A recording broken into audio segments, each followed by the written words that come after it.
भाजपा लोकसभा प्रत्याशी भूपेंद्र यादव ने शुक्रवार को तुलेड़ा, कटोरीवाला, नंगला, समावदी, गाजुका, मुंडियाखेड़ा, कारोली, पहाड़ीवास क्षेत्र में जनसंपर्क किया। जनसंपर्क के दौरान केंद्रीय मंत्री का जगह जगह पुष्प वर्षा कर सम्मान किया गया।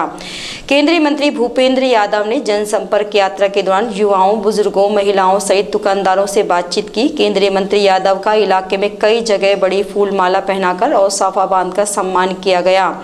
इस दौरान केंद्रीय मंत्री भूपेंद्र यादव ने बाबा साहब अम्बेडकर की प्रतिमा पर माल्यार्पण किया। केंद्रीय मंत्री भूपेंद्र यादव ने जनसंपर्क के दौरान कहा कि आप लोगों के इस प्यार से अलवर के विकास को लेकर उनका संकल्प और अधिक मजबूत हो रहा है। उन्होंने कहा कि देश का नेतृत्व प्रधानमंत्री नरेंद्र मोदी के हाथों में फिर से देने का समय आ गया है। देश ने बीते 10 सालों में देख लिया है कि देश के लिए सिर्फ और सिर्फ मोदी ही एक विकल्प है। उन्होंने कहा कि हमारी सरकार ने बाबा साहेब अम्बेडकर के 5 महत्वपूर्ण स्थानों को पंच तीर्थ बनाने का काम किया है। उन्होंने कहा कि विपक्ष ने कभी संविधान रचयिता को उचित सम्मान नहीं दिया। उन्होंने कभी किसी के साथ भेदभाव नहीं किया। उनकी योजना सभी समाजों के हर एक जरूरतमंद तक कैसे पहुंचे, इस तरह से बनाई जाती है। उनकी सरकार ने उज्ज्वला योजना, घर घर नल से जल, आयुष्मान कार्ड, मुद्रा लोन, कौशल विकास जैसी सफल योजनाएं बनाई हैं। इन योजनाओं से सबका साथ सबका विकास का संकल्प दिखता है। केंद्रीय मंत्री यादव ने कहा कि राजस्थान सरकार का एक इंजन आपने लगा दिया है। अब केंद्र सरकार का इंजन और लगाकर डबल इंजन की सरकार के संकल्प को आप सभी को पूरा करना है। उन्होंने कहा कि मोदी ने राजस्थान के लोगों को मुख्यमंत्री भजन लाल शर्मा जैसा एक ऐसा नेता दिया है जो राजस्थान में विकास की लहर को रुकने नहीं देगा। वे दिन रात राजस्थान को नई ऊंचाइयों पर ले जाने का काम कर रहे हैं। उन्होंने कहा कि विपक्ष के उम्मीदवार मैदान छोड़कर भाग रहे हैं क्योंकि पब्लिक विपक्षी पार्टियों की गुटबंदी को समझ चुकी है। राजस्थान विधानसभा चुनाव में जो हाल हुआ उससे उनकी नींद गायब हो गई है। विपक्ष के नेताओं को अब की बार फिर मोदी सरकार के सपने आने लगे हैं। उन्होंने कहा कि राजस्थान वह प्रदेश है जिसके पास अतीत की विरासत भी है, वर्तमान का सामर्थ्य भी है और भविष्य की संभावनाएं भी हैं।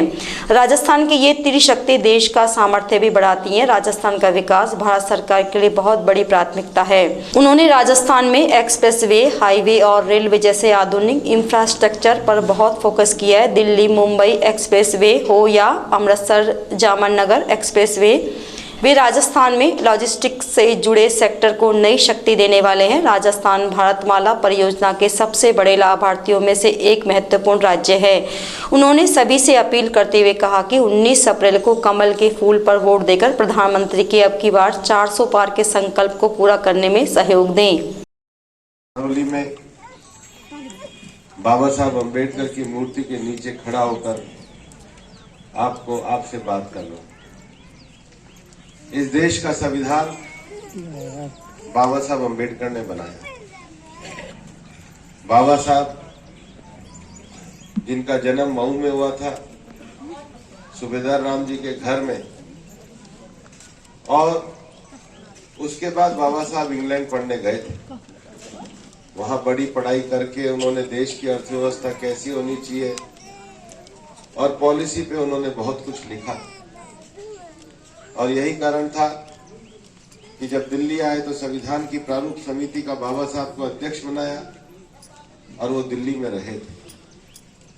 बाद में बाबा साहब ने भगवान बुद्ध के विचारों से प्रेरणा लेकर मानवता और करुणा के लिए नागपुर की दीक्षा भूमि में दीक्षा ली थी और बाबा साहब का जो अंतिम संस्कार हुआ था वो मुंबई में हुआ था। ये 5 स्थान, उनका मऊ का जन्म स्थान, इंग्लैंड में उनकी पढ़ाई का स्थान, दिल्ली में जहाँ संविधान सभा बनाई थी वो रहने का स्थान, नागपुर में जो दीक्षा भूमि है और बाबा साहब का जहाँ पर मुंबई में अंतिम संस्कार हुआ, इन 5 स्थानों को पंचतीर्थ बनाने का काम ये प्रधानमंत्री नरेंद्र मोदी जी। और आप कांग्रेस की बात समझ लो, जब 1952 का पहला लोकसभा का चुनाव हुआ तो बाबा साहब लोकसभा में ना आ पाए। ये साजिश उस समय जवाहरलाल नेहरू जी ने करी थी ताकि बाबा साहब लोकसभा में आएगा तो उनसे बड़ा एक नेता है।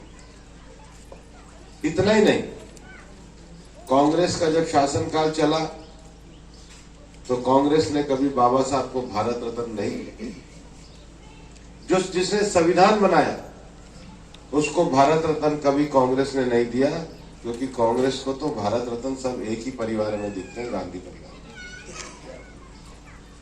ये भारतीय जनता पार्टी है जो पूरी तरीके से बाबा साहब के सिद्धांत पर चलकर आरक्षण को बचाने के लिए संकल्पवान है।